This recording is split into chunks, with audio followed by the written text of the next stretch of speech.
7 утра, что с батарейками? 23,5, нормально. Прицеп мой на ремонте. Увидел я, что его таскают, но до этого я проснулся. Утренняя прогулка по территории. Осмотр груза мой стоит вон там, нормально все с ним.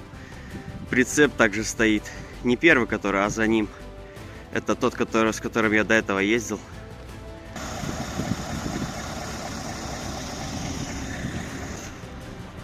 Так, что-то делают. Я не помню, показывал или нет, что кухня есть у нас, холодильник, плита. Вот я пришел помыть свои посуды, кастрюлю, сковороду и контейнер, потому что не хотелось мне это делать в других условиях. Все старенькое, но плюс-минус аккуратное.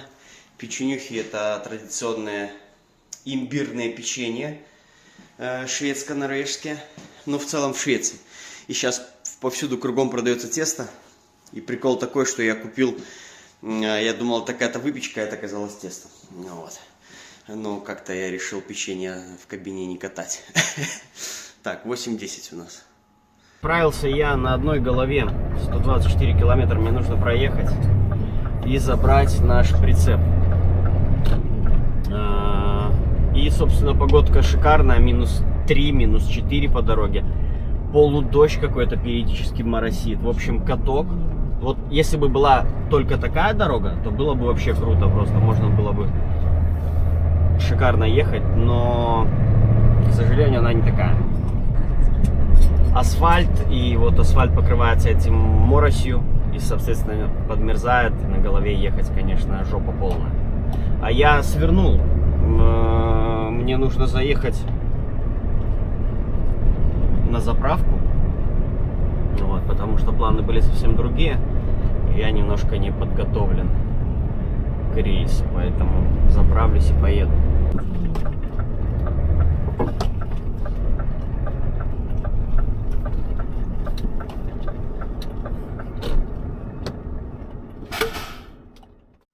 Что ж, друзья, всем привет! Жду я прицеп. Мне сюда притянут, в эту локацию. И поедем мы в Норвегию, Фаускебода. А по дороге шел дождь. Ну, не дождь, а морось такая. И -5. Как видите, фарки. Ну, это мое все старое. Ну, а фары уже позамерзали. Ну, не позамерзали от этого вот наледи ужасной. Конечно, да, на голове ехать в такую погоду. Тот еще трэш небольшой. Вот. Но главное аккуратно. В повороты особенно аккуратно заходить. И в принципе нормально. Ехать можно.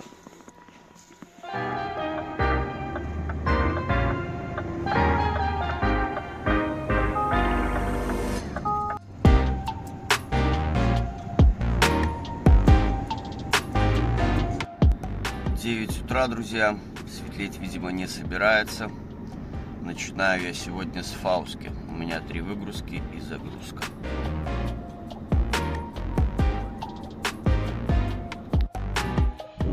Первая выгрузка прошла у меня сложновато. Так как на ферме техники выгружаемся, нужно помогать именно на этой выгрузке. Мы помогаем грузчику. В общем, взаимопомощь. Так тяжело было, внутри все скользко, почему-то оказалось. Но мы полностью вдвоем, он внутрь ко мне запрыгивал, вместе ставили на палеты эти стиралки, холодильники и выгружали. Так я вот вышел постоять, посмотреть на пейзаж, выдохнуть и поехать дальше.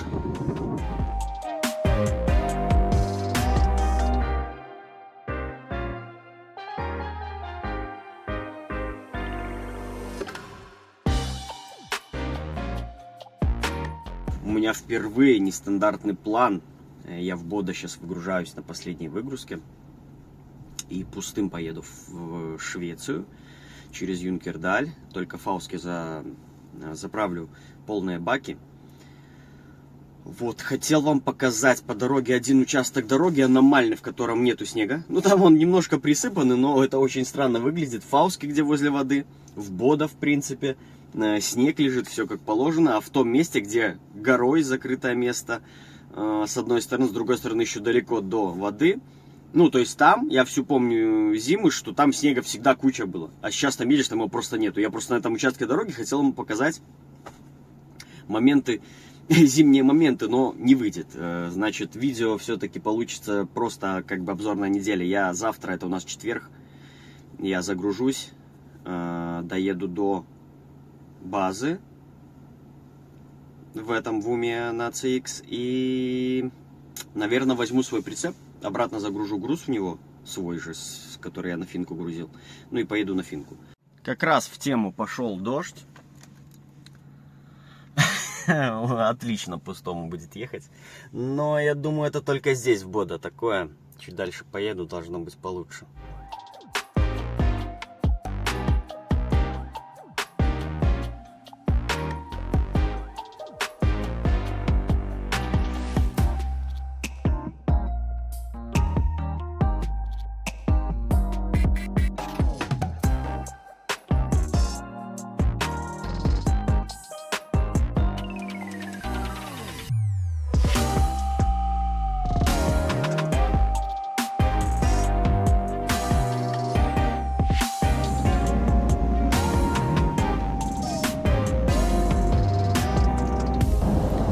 Ненавидимый мною туннель. Ну, он, знаете, он не самый узкий тоннель, но если навстречу здесь едет грузовик, приходится снижать очень сильно скорость. Есть отдельные личности, которые пролетают, конечно же, но зачастую все приостанавливаются. Это тот тоннель, где я летом на новой Scania Super потерял кусок зеркала. Ну, получается, крышки. Заднюю крышку я потерял, столкнувшись со встречным зеркалом. И здесь самое вот на поворотах. Если на поворотах, видите, когда ночь, все идут на дальнем свете, и оно видно, едет машина или нет.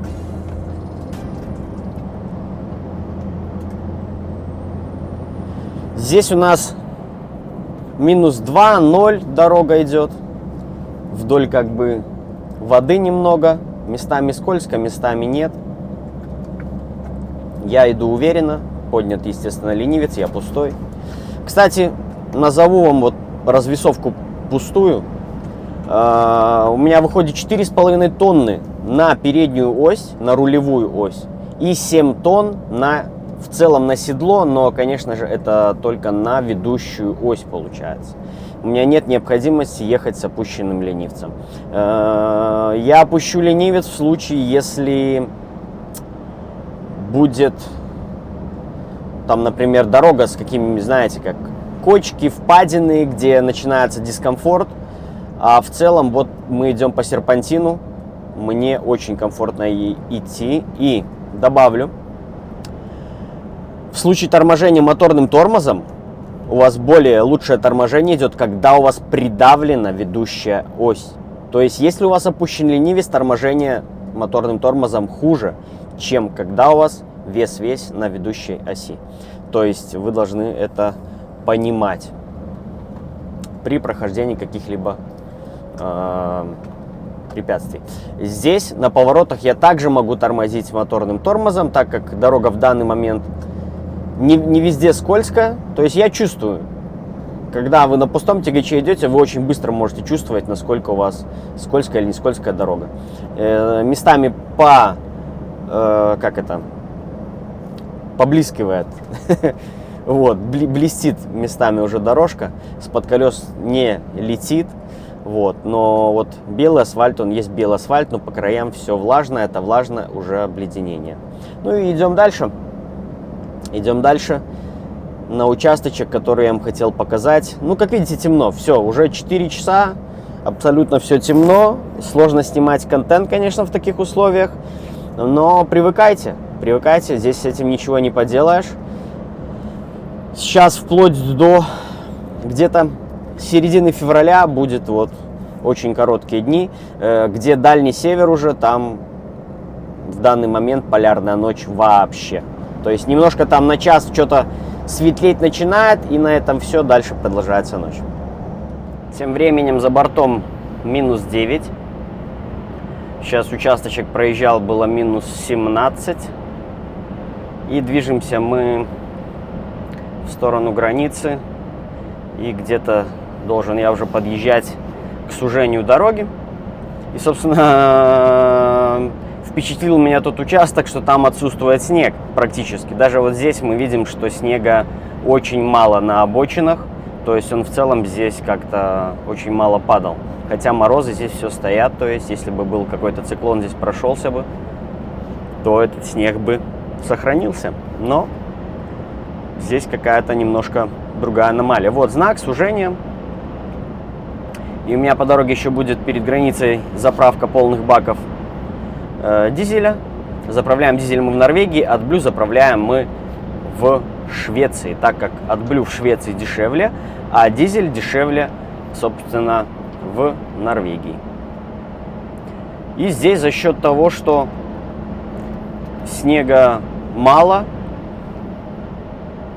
ехать как бы размениваться с машинами вполне нормально. Потому что, вспоминая прошлую зиму, тоже был примерно этот же период, где-то середина декабря, но здесь было гораздо все сложнее. И снега была куча, и приходилось очень хорошо сбрасывать, чтобы разъехаться с грузовиками. Ну, а вот, я думаю, вам видно на камере, что трава видна, деревья без снега вообще. Как будто так где-то, октябрь какой-то на картинке. Ну и у нас будет переход. После заправки я пройду тоннель на подъем Юнкердаль. Пойдем мы пустыми в подъем, посмотрим, как будет вести себя тягач и как я буду пустым подниматься. Пустым я еще не подымался туда. И там немножко будет другая зима, побольше уже у нас снега будет. А вчера ночью на этом отрезке, ну как ночью я там, сколько было, ну да, в районе 12 я ехал, то было минус 21 в этой части Норвегии. Вот у нас 2 километра до заправки, сейчас у нас будет мост, который я уже показывал, что на мосту 2 фуры не разъедутся, то есть нужно заранее смотреть далеко, просматривать, едет ли встречка, то есть и пропускать. Там, получается, с одной и с другой стороны моста идет мост вниз идет, то есть и получается со спуска с двух сторон идут машины, то есть там уже просто все сбрасывают, кто первый моргнет, тот как бы и, ну то есть пропускает, кто моргает, тот значит пропускает.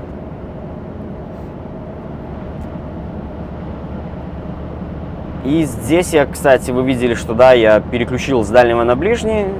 Тем образом, когда я выключаю дальний на поворотах, я вижу, есть ли встречные фары вдалеке. Могу ли я дорогу ехать более по центру, например.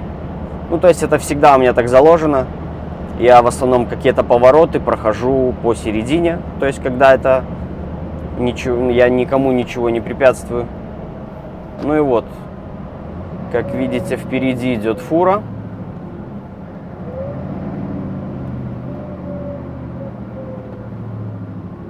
Фура идет, значит, я ее пропускаю. Моргать я не стал, потому что я видел, что он шел уже не сбрасывая особо. Не было в этом смысла.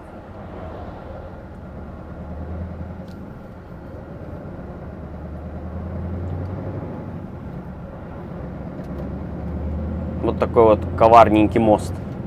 Но вот, я говорю, в данный период, что он без снега, это тоже очень, конечно, удивительно.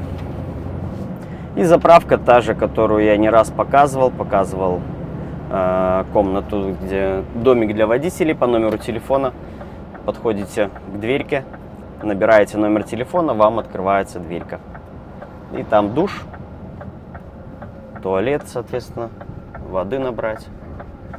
И такая небольшая, как бы, кухня. Так, нам заправка нужна. Нам 2 бака нужно заправить. Затанковать по-польски будет. И вот у нас на обе стороны есть колонка. Теслы заряжаются, как видите. Так, ставь нам аккуратно. Опа, все, супер. Значит, чисто для себя я останавливаюсь, когда иду пустой или с маленьким весом, с поднятым ленивцем. На каких-то остановочках я опускаю мост, чтобы потом тронуться без вообще всяких проблем.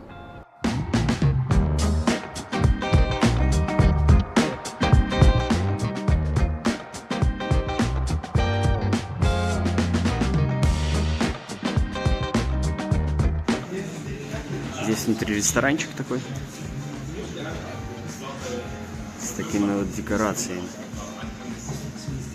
Собственно, рысь — единственный дикий зверь, который в Норвегии. Вот эти черные, часто переходящие дорогу птицы. Вот вам, кстати, цены. Все помнят, да? Делите на 10, грубо говоря. Ну и переводите. Сейчас покажу вам небольшой магазин сувенирчиков. Встречает на заправке тролль. И куртки, в общем, и сувенирная продукция, кружки, термо. Значит, кружки, вот смотрите, что 12, 13, да, 13, 14, побольше вон 15 евро. Вот такая с лосем есть. Полностью с флагом Норвегии тоже 15 евро. Что еще здесь? Носки теплые. И по мелочам, конечно же, всякие кепки разных видов. Маленькие вот тролли разные. Шапки. Ну, в общем, все в символике в норвежской. Ну, цены, конечно же, на заправках дороже. В обычных сувенирных магазинах или как на еще где-то будут подешевле в магазинах. Кстати, я немножко обманул вас с весом на рулевую ось. Сейчас я на прямой стоял, точнее стою, еду, 5 тонн выходит, поэтому шикарная развесовка. И цена на дизель, если вам видно на табло, если не засвечивает, но я назову на дизель 20 крон, 95 21,66, это на данный момент здесь, где я нахожусь. В Швеции примерно на 20 центов будет дороже, если мы берем цену.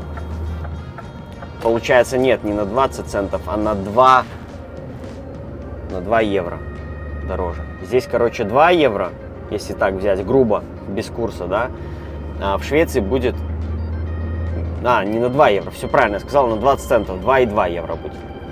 Вот, в общем, сам я путаюсь с этим вечно. Кроны, короче, и евро, у меня теперь злотые добавились, белорусские рубли, в общем, не обращайте внимания. Весы не работают. Я не помню, когда последний раз они здесь вообще работали. Ну, в плане весы работают, но контроль давно не работал. Все, дорога у нас открытая, поэтому вернусь на связь, когда пройду туннель. Так, по выезду из туннеля понять вообще, насколько у нас скользкая или не скользкая дорога. Для этого мне нужно сбросить скорость. С тоннеля выходишь, и спуск идет такой, как бы, небольшой. И как зачастую в таких ситуациях дороги по покрытию могут быть абсолютно разные. И, значит, минус 9, да? Минус 9 у нас на подъеме. Подъем у нас будет немножко подальше. Немножко подальше. Ну, в целом, вроде не скользко.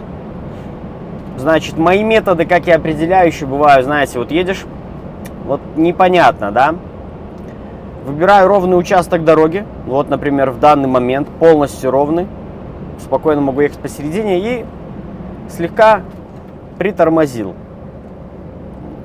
Тягач тормозит отлично, значит, также разгон могу дать. Пробуксовки нету. Все шикарно, значит, можно дальше продолжать движение. То есть я это периодически делаю. Где-то вижу, меняется немножко покрытие или там цвет, да, знаете, там снежок пошел, лед появился. Я хоп, проверил, насколько, как оно тормозит, разгоняет. И дальше спокойно поливаю. Ну и вот, значит, развесовкой такой, которой я иду, вы будете уверенно идти с поднятым ленивцем во все повороты, и вас никуда не будет сносить, не заносить, ничего. Потому что, ну, сами понимаете, что вес на пустую машину 5 тонн на передок, 7 тонн ведущая, отлично. Ну и все, вот я иду 89 без всяких проблем. Значит, по работе с круизом в зимнее время, например, могу идти на круизе. Например, сейчас я скинул 85, я иду стабильно. Где-то поворот, например, какой-то, я отпускаю просто круиз и поддерживаю где-то там чуть-чуть педалью, я имею в виду газа. Надо отпущу, надо добавлю. Прошел поворот, включил обратно круиз, пошел дальше, да? Это когда спорная дорога. Когда она хорошая, сухая, то, в принципе, круизом просто сбросил скорость. Я имею в виду назад, там 5 километров скинул, зашел в поворот, там добавил 5. Ну, так и иду, без проблем. Если уже сильно жуткий там гололед какой-то, тоже на прямой вполне могу идти на круизе. Где-то какие-то повороты начинаются, убрал круиз, проехал на педали, включил обратно круиз. Вот, то есть постоянно зимой в Скандинавии постоянно ты со всем играешься. Играешься с моторным тормозом, играешься с ленивцем, когда у тебя там вес какой-нибудь, играешься чем еще, с круизом, то есть можно всегда ехать на педали, да, без проблем. Вот, но мы же знаем, что большинство компаний топят уже. Речь у меня всегда идет о компаниях Прибалтика, Польша. У всех эко-баллы, эко-вождение. И если вы всегда будете ездить на педали, то, вероятнее всего, до вас рано или поздно доколебаются. В моей компании нету расхода топлива, но и должно быть без фанатизма. Например, у меня за последний месяц вышел расход 38. Вот, шеф позвонил, говорит, ну, слушай, у тебя что-то самый большой расход из всех. Поэтому, ну, давай немножко там поделикатнее едь. Моторным тормозом побольше, наката побольше. Вот, все. То есть просто как мы побеседовали в сложившейся ситуации, без всяких там каких-то штрафных санкций, там, может, еще что-то, нет. Такого не будет. Вот опять повороты у меня, идет дорога наверх. Шел на круизе 85, сбросил, педалью поддерживаю. Дальше иду. Еще момент, что я скорость всегда выбираю такую, как правильно сказать, то есть какой скоростью мне комфортно ехать, с той скоростью я и еду. Некомфортно мне становится ехать там с большой скоростью, там 80, 85, 90, я там сброшу до 70. Комфортно мне идти с этой скоростью, иду, значит, то есть как уверен я, так и иду с такой скоростью. Да, кстати, я забыл, что пустым она у меня не так сильно разгоняется. Ну вот, придерживаю моторным тормозом в первом положении. Чем больше вы увеличиваете положение, уровень моторного тормоза, тем вы... Так, ну вот, подъем у нас. Я переключусь в мануалку на 11-ю. И мы посмотрим, потеряет ли скорость Scania на подъеме. Пустая. Полностью до самого конца подъема. Так, 89 у меня не вышло, 88 у меня почему-то идет он. Ну, он с самого начала у меня пошел 88. Не успел я разогнаться, короче. Так, ну пока идет 88 без всяких проблем. У пустого тягача то же самое, та же проблема на подъемах, как у любого другого вообще в целом.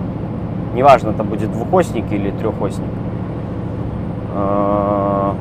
Если какая-то проблема, вот кто-то посреди дороги где-то там стоит, все, вы стали, все, да. если сильный гололед, тронуться вам будет сложно, без цепей. Но когда вы идете, то как пустой трехосник, двухосник может не поехать никуда, а вот трехосник уверенно будет идти. Только за счет небольшой догрузки вот этого вот ленивца, то есть это в 1,5 тонны вам добавляет веса. Ну все, идет у меня он без потерь. 88. Только вот интересно, почему, как бы. Ну и здесь поворотик я сам сброшу. Здесь начинается... Заложило уши у меня. Чувствую, как скользит. В плане, что дорога стала скользее. Как правильно это вообще выразиться? 77, но это я сам сбрасывал на поворотах.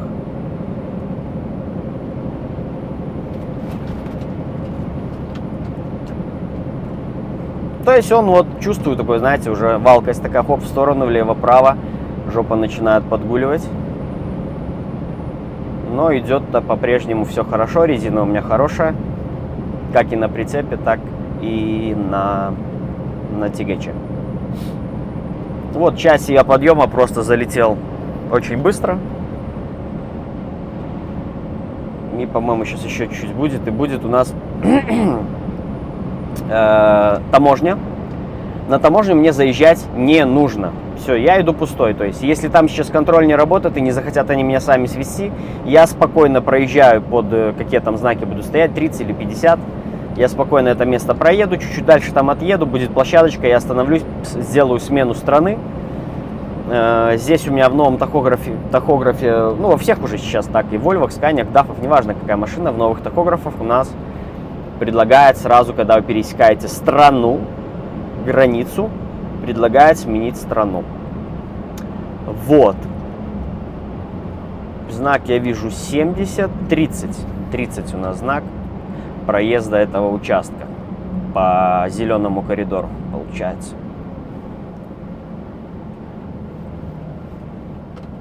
Чтобы они вас успели рассмотреть специально везде в местах пересечения таможни. У нас снижение скорости в любой стране. Ну, здесь начинает немножко мести, не так сильно, но метет. Ну, в принципе, оно-то всегда метет. Так, 39. Чуть сброшу, чтобы мало ли. Все, вот 30 я иду. Ну, 33. Никому до меня нет дела. Поэтому... Кстати, меня вчера здесь на контрабас проверяли. Я сюда приехал, до закрытия оставалось 5 минут. Значит, сейчас расскажу вам эту историю. Впереди я вижу, скорее всего, идет чистилка, которая мне не нужна. И я сменю страну.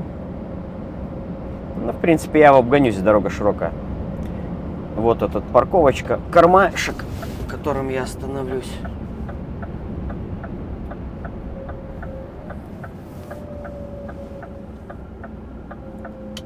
И сейчас я сменю страну, мы поедем на следующий подъем, который в Швеции.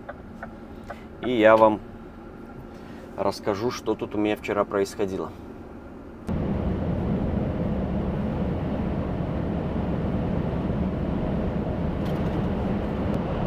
Вот наш второй подъем будет сейчас 7%.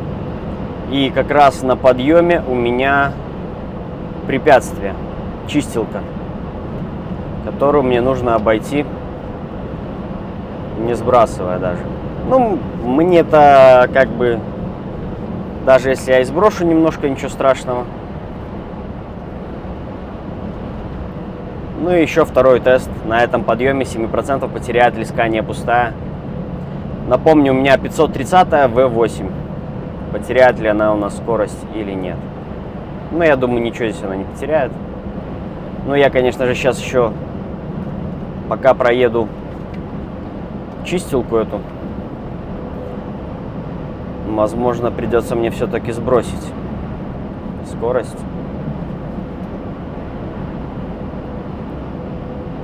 может и не придется.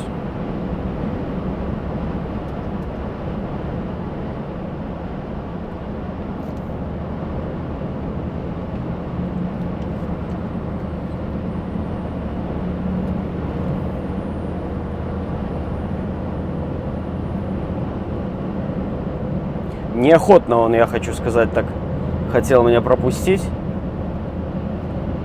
Непонятно вот это вот действие. Немножко здесь усилился ветер на подъеме. Но идет опять-таки дорога, в принципе, чистая. И он немножко как бы обочины подчищает. Вот видите, перемет уже немножко есть такой за счет ветра. Он обочину немножко подчищает. Идет без потерь. Вот немножко в повороте я сбросил сам. Более, чтобы комфортно было заходить. До 82 я сбросил, шел я 89. И иду, кстати, да, здесь я уже на мануалку не включал. И 11-ю передачу иду я на 12-й.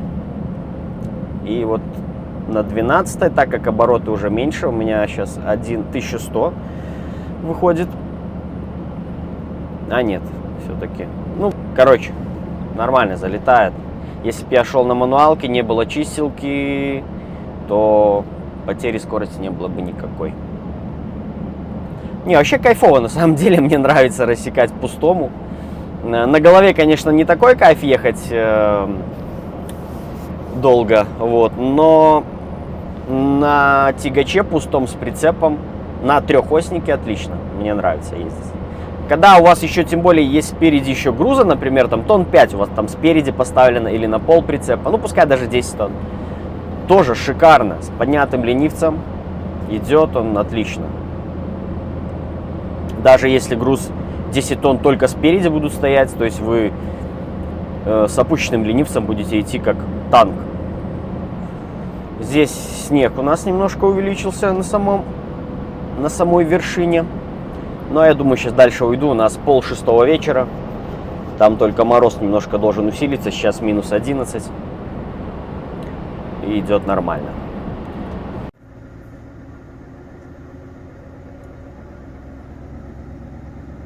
Полдесятого вечера проезжаю городок Арвицьяур. Как-то так он называется. Минус 19, по дороге было минус 21. И мне 92 километра до загрузки. То есть я туда приеду прям под рампу. Вот. Отдохну. Утром загружусь. И посмотрим, что меня будет ждать дальше.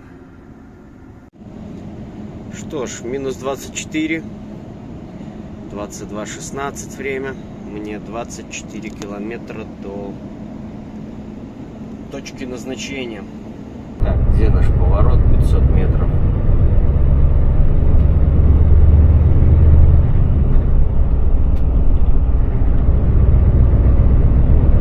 На окраине города находится какая-то фабрика. Груз будет легкий, я так понял, там немного, просто мне как попутный груз нашли в сторону базы ACX в Уме. Так. Вот наш поворот.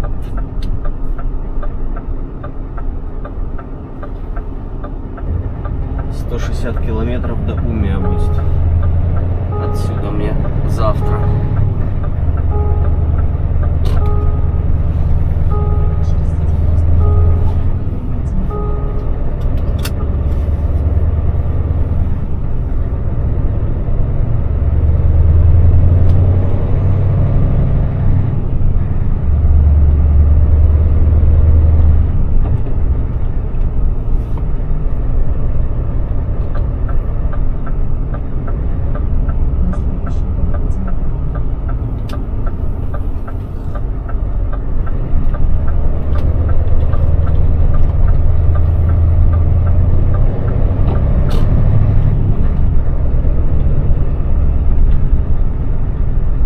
Так, вот наша и фабрика по правой, да, по левой, точнее, стороне. Дромтропор какой-то. Мои рампы две, и мне где-то с краю аккуратненько стать, чтобы я никому не мешал утром, пока у меня пауза не закончится. Вот здесь я вдоль дороги стану, и будет очень хорошо. Шлагбаум там на крайняк я как бы не заблокирую. Проехать там смогут. Беспрепятственно даже целая фура сможет проехать. Ну, собственно, вот так.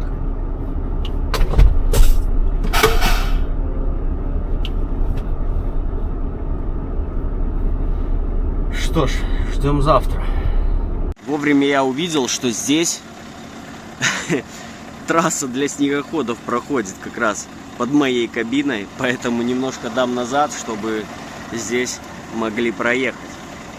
И с той стороны тут то же самое, то есть след, и вон туда они куда-то летят с горки, там прыгают походу.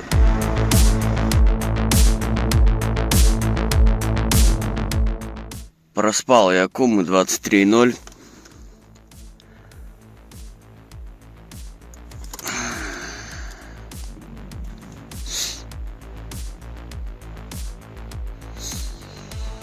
Пробую стартануть.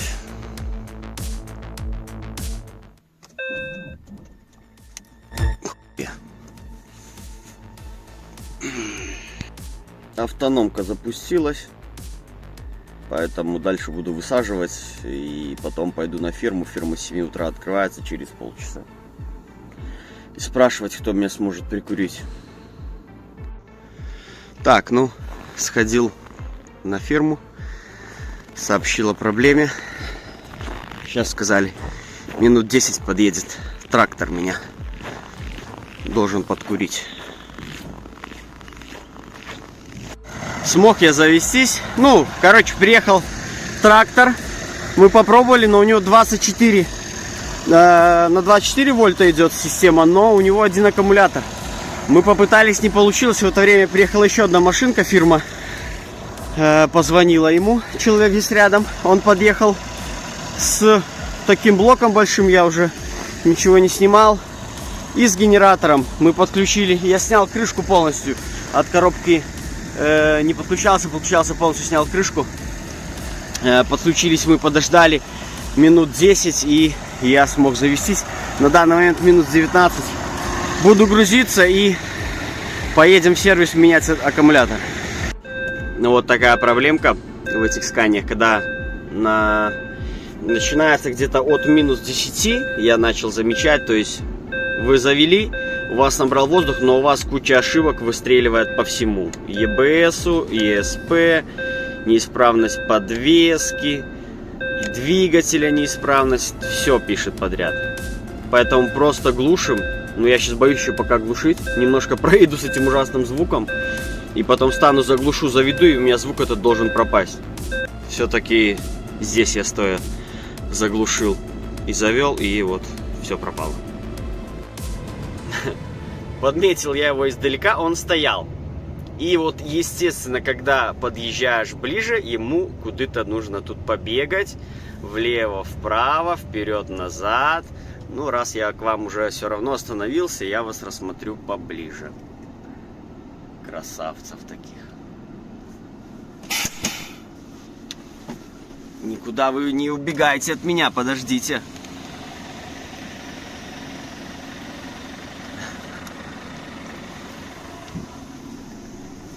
А этот он там вот бегает теперь, отделенный от стаи. Дорожка ведет такими вот путями у нас, какими-то не совсем широкими. Минус 22. И я, кстати, забывал все сказать. Я вам потом чуть позже покажу, что я намордник еще повесил на радиатор, который родной сканевский. пару недель назад, видео не снимал. Я вообще забыл про него существование. Ну вот, а приезжает коллега, у него висит. Я такой, о, надо повесить. И тем более в Scania рекомендация, что от -2 нужно вешать этот намордник.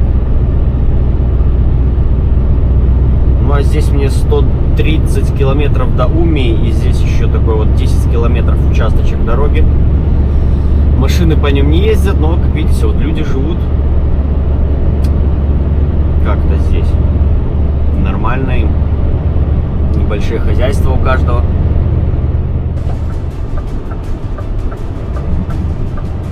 Так, надо мне сейчас этого лесничка обогнать. И здесь сейчас такой небольшой подгорок, и вот за подгорком, я надеюсь, у меня будет просвет, чтобы я смог его объехать. Ну, потому что он тяжелый, и мне это препятствие перед собой абсолютно не нужно.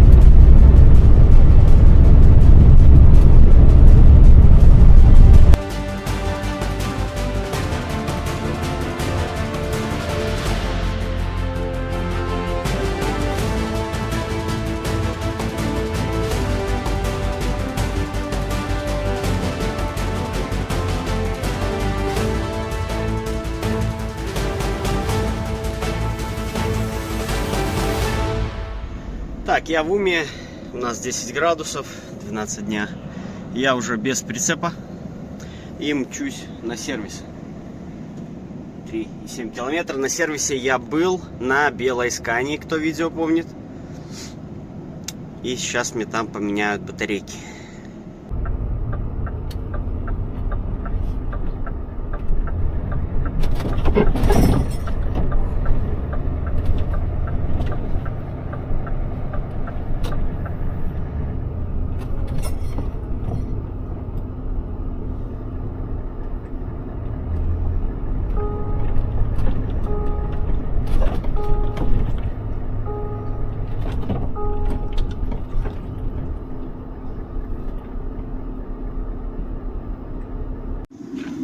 Намордник я вам хотел показать. Слушайте, ну не знаю, здесь вот есть дырки. Я как-то так и повесил. Он просто распрямляется по прямой. Решетка еще тоже это наша. Вот она. Откидывается. И просто туда я его так заложил. И все. Типа такая вот защита. Вот оно. Написано. От 5 даже градусов написано. Во как. Что ж, я в сервисе, сижу, жду. Тут такой маленький уютный офис, фрукты, диванчик, кофе. В принципе, как и везде. Последствия зимы.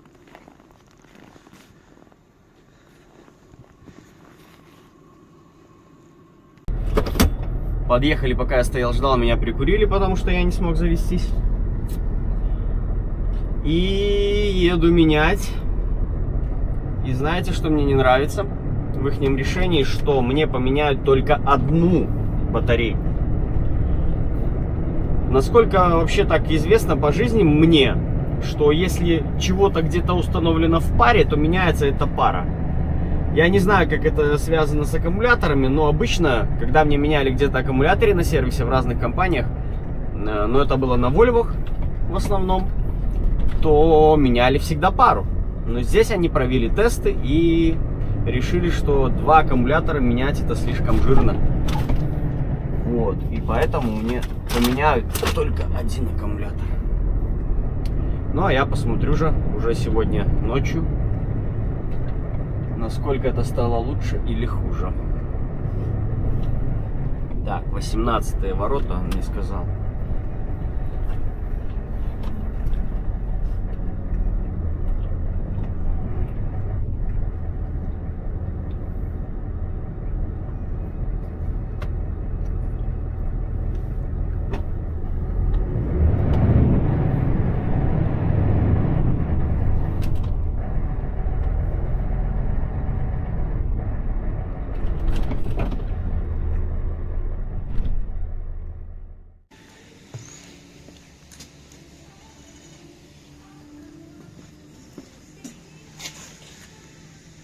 точно такие же, как стояли, такие и ставят. Но почему-то здесь два они принесли. Я надеюсь, мне их два и поставят. Потому что Scania Ассистент настаивала, чтобы шведский настаивали на 2 аккумуляторах, а польский настаивал на одном. Боксы пустые, ничего нет. Поэтому показать особо нечего. Я никогда не мог подумать, что здесь настолько все так сложно снимается. Здесь нужно разобрать пол жопы, чтобы снять 2 аккумулятора. Я почему-то думал, они стоят один за одним. Я никогда об этом не задумывался. Ну, как в Вольвах, например.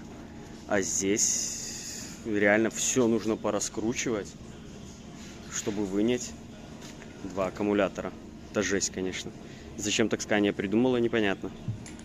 Но поменяли мне все-таки одну только батарейку. Вторая кому-то останется. Поэтому сейчас меня соберут и поеду за прицепом.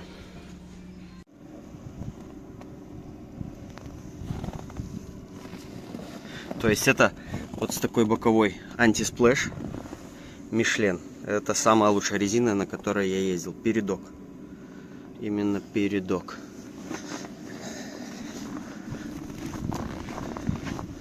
Вот Saloon Winter. Тоже очень добротный протектор. У нас сейчас на тягачах стоят такие. У меня не такой. У меня стоит Bridgestone оригинальный. У меня он уже бочин, нету ребер.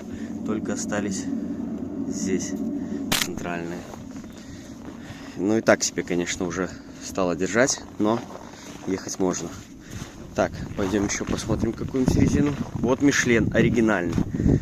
Michelin оригинальный, зимний. Тоже очень хороший. Ну, мы на такой наварке разгоняли, как бы. В принципе, отличия-то не будет никакого. Единственное, что крепость резины.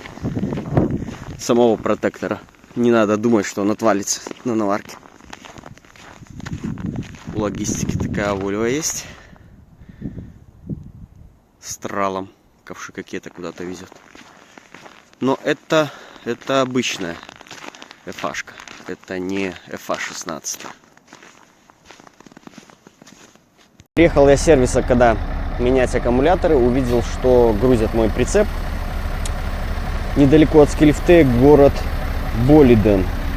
И мне не понравилось, как они загрузили, потому что я понимал, что вес большой и загрузка была неправильная. Они поставили с отступом от передней стенки зачем-то. Туда пытались палет напихать. В общем, вовремя я приехал, пока никто не убежал. И я перегрузил прицеп так, как мне было нужно. У меня получилось 17 тонн на седло и 22 тонны на прицеп. То есть отличная развесовка. Можно было еще лучше сделать. Сделать 19 максимально на ведущую и 20-21 было бы на прицепе. Было бы вообще отлично. What are you do now? I move video. You are YouTuber, huh? Yes. I have YouTube channel. And what you post there? Everything?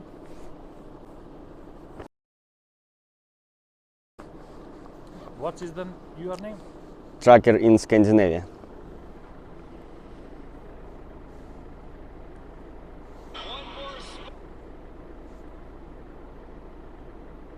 Tracker? In Scandinavia. Подведем итоги всего происходящего. После выгрузки я загрузился обратно на Финляндию. То есть, смотрите, как у меня вышло. В понедельник я загрузился на Финляндию, приехал, выгрузил этот груз, чтобы прицеп отдать в сервис. Но вышло так, что пришлось ехать за другим прицепом. И потом мой прицеп сделали, и наш коллега с нашей фирмы потащил этот груз на Финляндию. А я в конце недели, в пятницу, обратно загрузился на Финляндию. В общем, такой у нас оборот прицепов произошел в компании.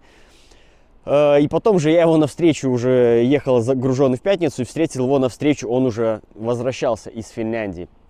То есть у меня последняя сейчас выйдет такая полноценная рабочая неделя перед праздниками. И я ее начну уже в Финляндии.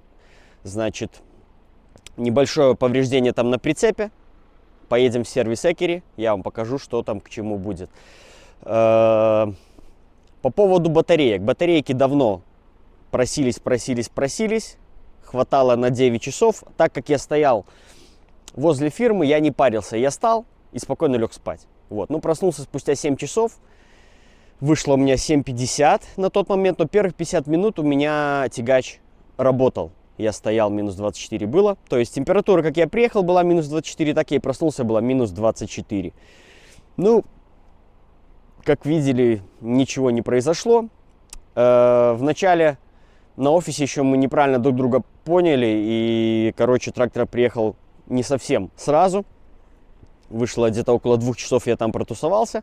Автономка отключилась уже на 20, когда 1 ампер, по-моему, ну, плюс-минус где-то так, она уже полностью отключилась, то есть ничего не работало. Все, меня прикурили, и я поехал, собственно, в сервис. Вот в сервисе поставили только 1 аккумулятор. Ну да и ладно.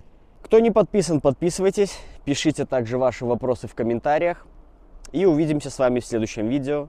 Всем пока!